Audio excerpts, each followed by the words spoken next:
Welcome to the Unhurried Living Podcast. We're sharing leadership conversations to help you develop unhurried rhythms of rest and work. We're helping you overcome hurry and make time for what matters most. And now, enjoy today's episode. Hey friends, welcome to episode 256 of the podcast. My name's Alan, and I'm so glad you've joined me here. I'm hopeful that our time together will help you rediscover an unhurried way of life and leadership. We're living in a time when Christian leaders have perhaps never been more in danger of fatigue, exhaustion, even burnout. Earlier this year, I hit my 40-year anniversary in vocational ministry in church or nonprofit settings. The problem of burnout seems at its greatest level in my memory. But there is a spiritual practice that has been both a preventative and a remedy for burnout in my own spiritual experience. It's the practice of spiritual retreat. I'm looking forward to sharing more about this practice. I've talked about it a lot, but I'd like to take a deeper dive into my own experience of it. Now, if you're a new listener, welcome to the podcast. If you find these episodes helpful, please follow, rate, and review, and would you share this podcast with your friends? Now I'm looking forward to sharing my own experience with spiritual retreat as a strategic leadership rhythm.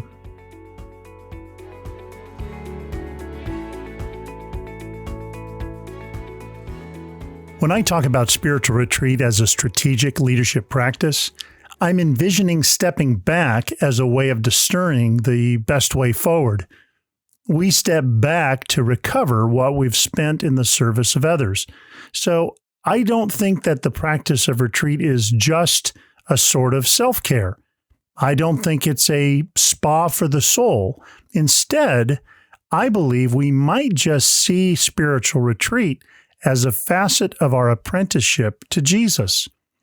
Of all the gospel writers, Luke probably does the best job of highlighting Jesus' own pattern of retreat over his 3.5 years of ministry. Just one of those highlights comes in chapter 5, verses 15 and 16, where he reports that the news about Jesus spread all the more, so that crowds of people came to hear him and to be healed of their diseases. But Jesus often withdrew to lonely places and prayed. Even in seasons of profound ministry activity, even at times when the needs of those around him just might have threatened to overwhelm him, Jesus often withdrew to solitary places to pray. He did this often. It was a rhythm in his life. It wasn't a one-time practice at a moment of crisis. It wasn't an occasional practice when he felt especially needy. It was a regular rhythm in his own deepening communion with the Father. If this was a need in the life of Jesus, how much more might this be a need in our lives as his followers? Now, a more contemporary writer whose wisdom has been especially important to me as I've cultivated this practice in my own leadership is Elton Trueblood. He was a 20th century professor of philosophy as well as a respected spiritual writer. I think of him as last century's Dallas Willard. I have more than 30 of his books on my shelves, but perhaps my favorite was published the year I was born, 1961. The book is titled The Company of the Committed. This phrase was Trueblood's way of describing the community of Christ followers. He saw them as the committed ones, not just faithfully committed to lots of church gatherings or Christian activities, but faithfully following the way of Jesus in the whole of their lives. I was introduced to that book in my late 20s. And a particular quotation from it has been speaking to me for over 30 years now. I want to share a lightly edited version, and then I'm going to spend the rest of this episode unpacking some of the phrases that have guided my practice of spiritual retreat. It's a potent one, so Hang on, here it comes. Eldon Trueblood says, one rare but powerful item of discipline for the apprentice of Christ is the requirement that each one undertake a personal experience of solitude at least once a month. This is patterned consciously on the experience of Christ, who periodically went alone, even at the price of temporary separation from the needs of others. This aloneness is not primarily about refined self-indulgence, but rather a consequent enrichment of one's subsequent contribution. A person who is always available is not worth enough when they are available. Everyone engaged in public life will realize the extreme difficulty to getting away each month for a period of 5 or 6 hours, but the difficulty is not a good reason for rejecting the discipline. It is the men and women who find it hardest to get away who need the redemptive solitude most sorely. They need to be where they are free from the compulsion of chit-chat, from the slavery of the telephone, and even from the newspaper.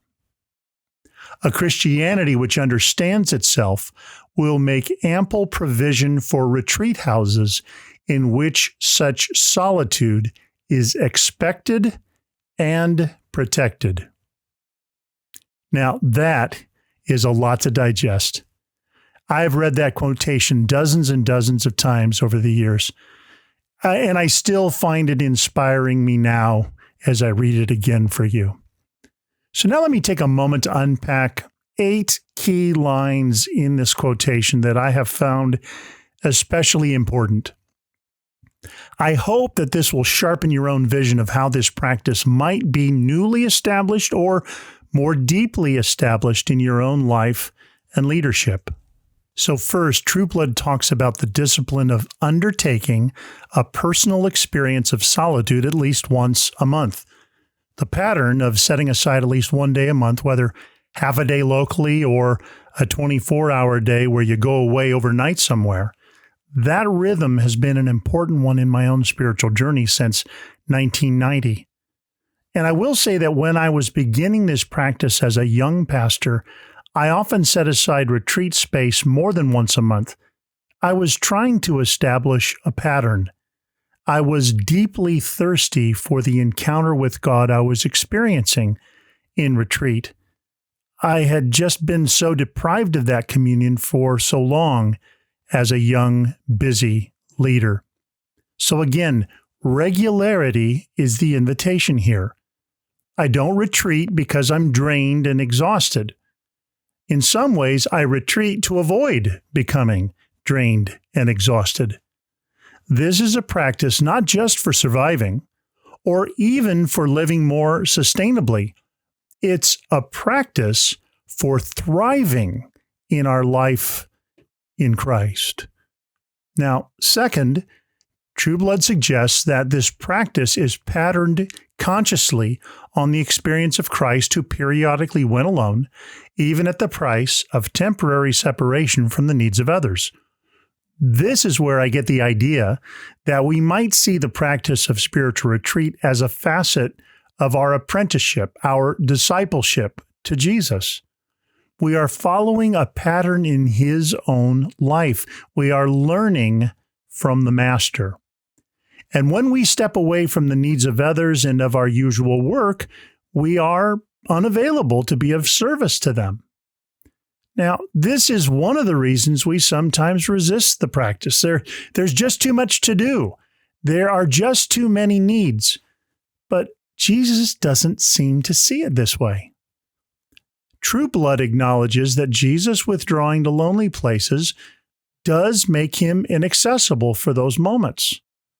I've said before that I believe Jesus perhaps withdrew from the crowd for the sake of the crowd. He needed to listen well to the voice of his Father. He needed to pour out the concerns and cares of his heart to him. He needed to remember that his father was the one who named him, who said, "You are my son whom I love. With you I am well pleased." I practice regular spiritual retreat in imitation of the pattern of Jesus himself. Third, True Blood says that this aloneness is not primarily about refined self-indulgence, but rather a consequent enrichment of one's subsequent contribution. That's a mouthful, isn't it? So again, spiritual retreat is not a spa day for your soul. It's not refined self-indulgent. It's not a luxury. It isn't even meant to be just an exercise in self-serving pleasure.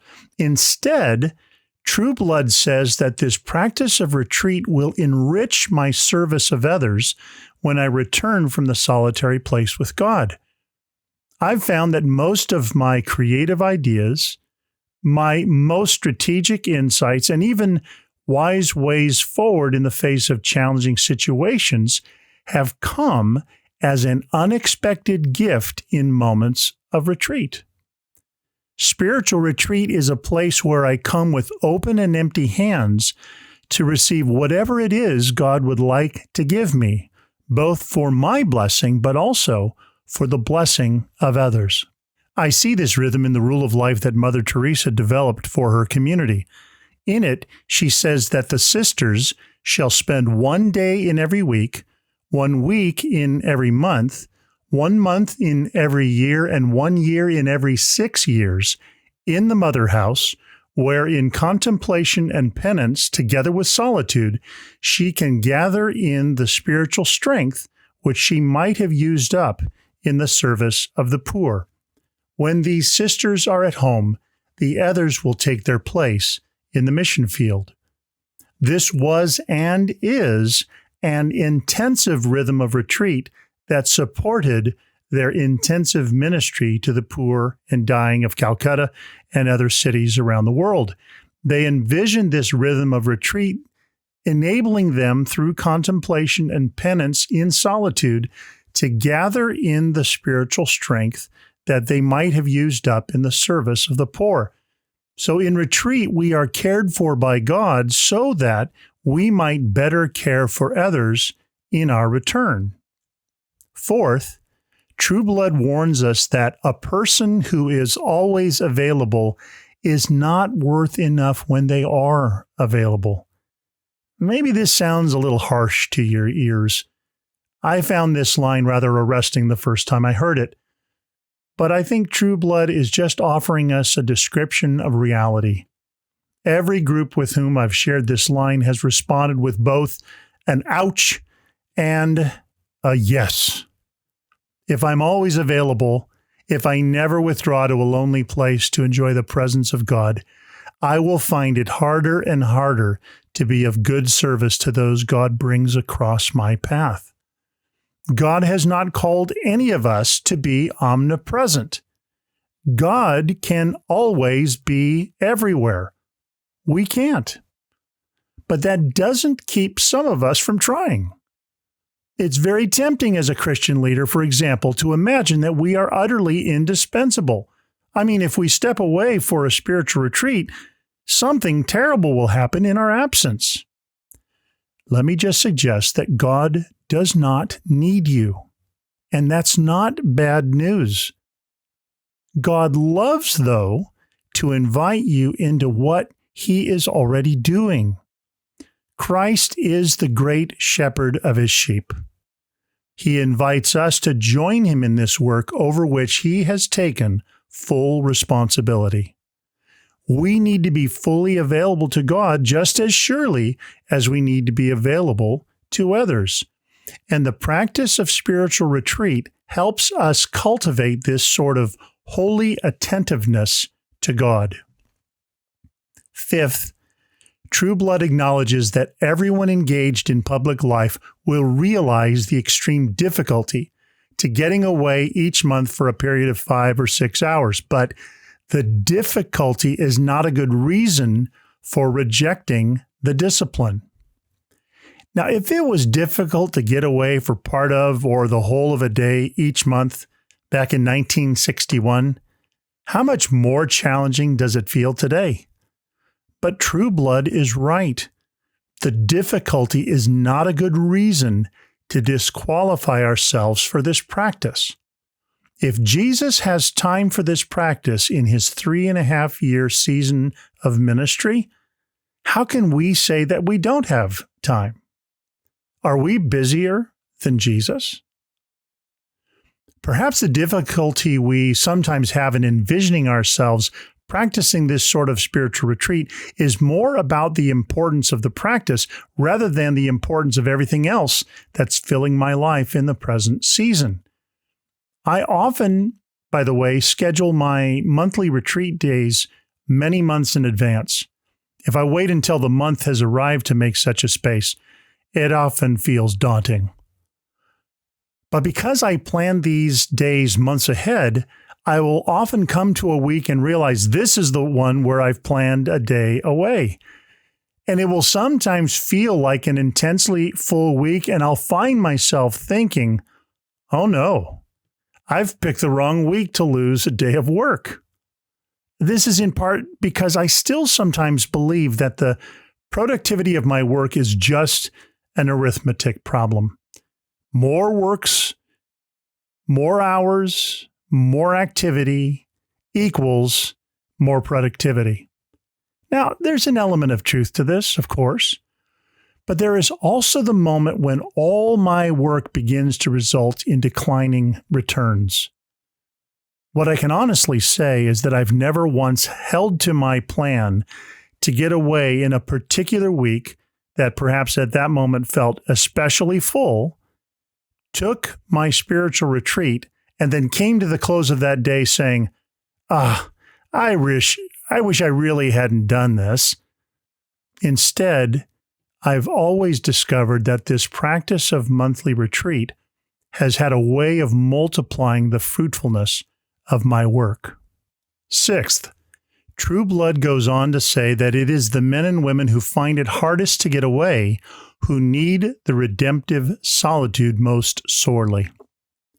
The harder it seems to us to cultivate this sort of monthly rhythm, the more likely it is that we need the gift of it even more than we realize. True Blood uses that phrase, redemptive solitude. That's exactly what spiritual retreat has been for me. This practice has saved my spiritual life. It has saved my marriage. It has saved my ministry more times than one. And solitude is redemptive because it's an encounter with my Redeemer. God does for me in solitude what I cannot do for myself, especially in the midst of my busy days of work. Seventh, listen to how True Blood describes the sort of distractions that people in his day needed to be freed from. He says that they need to be where they are free from the compulsion of chit-chat, from the slavery of the telephone, and even from the newspaper. It sounds almost silly to imagine that the only distractions men and women in the middle of the last century had to worry about were chit-chat, wired telephones, and newspapers. What in the world would True Blood think about our world 60 years on from when he wrote these words? Could he have imagined the smartphone that is in most people's pockets or purses? Could he have envisioned the scrolling that takes up hours of our days, day after day after day? Spiritual retreat is an opportunity to set aside everything that has had a tendency to distract our attention. I mean, would Jesus have been able to withdraw to lonely places to pray and bring an iPhone with him?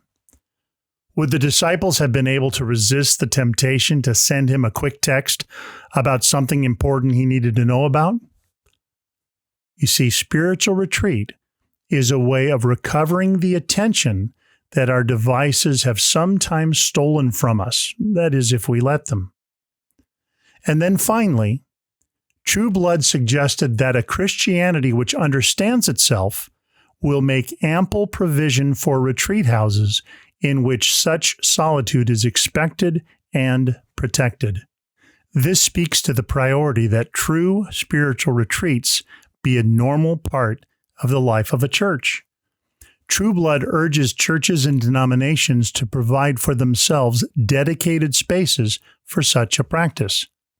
These days, most of the work of spiritual retreats is being done through parachurch organizations. There are some denominations that have made retreat spaces available, but churches have sometimes used the word retreat to label something that is a bit too busy and a bit too noisy to provide the sort of listening space and presence to God that True Blood is recommending here. It's never good if you return from something called a retreat tireder than when you left for it. A conference is not quite the same as a retreat. And so this fall, I'm going to record an episode where I'll talk about the difference between what I would call a conference and what I'm calling here a retreat. Another way to say this is your retreat hurried or unhurried? Now, at the end of this line, True Blood says that times of solitude, like the ones he's describing, need to be expected and protected. The word expected speaks to organizational culture. We need Christian leadership cultures where spiritual retreat is normal rather than rare.